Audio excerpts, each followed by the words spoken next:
Okay, ipaglalaban mo ang salitang single. At didepensahan mo naman ang salitang taken. Okay, umpisahan na ang laban. Ano ang mas masarap? Ang maging single or maging taken?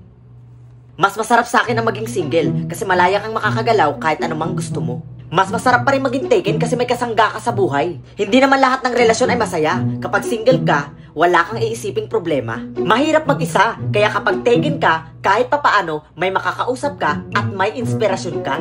Mas okay na maging single kasi marami ngayong manloloko at paasa. Mas okay pa rin maging taken, lalo na kapag kilala nyo ng isa't isa. Mas okay pa rin maging single kasi free ka sa lahat at walang magkokontrol sa'yo. Nasasabi mo lang yan kasi walang nagkakagusto sa'yo. Ha, talaga ba? Oops, umiinit na ang labanan. Pero nasa tao pa rin kung sino ang kanilang papanigan. Okay guys, para sa inyo, ano ba ang mas masarap? Ang maging single or maging taken? Comment nga kayo guys.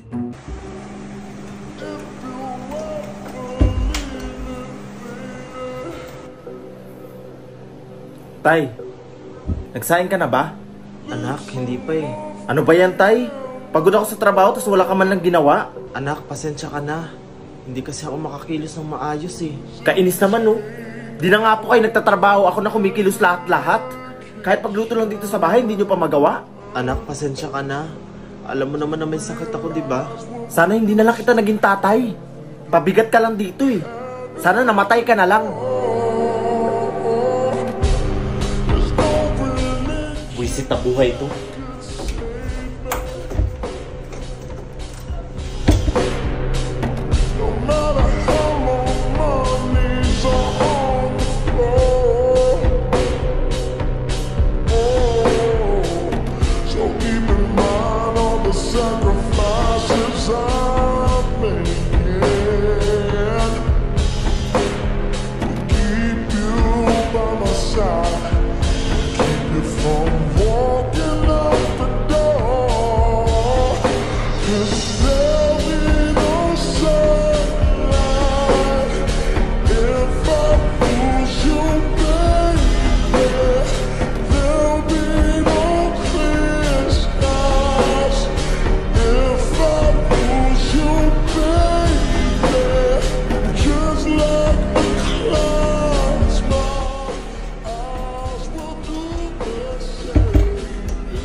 Tay?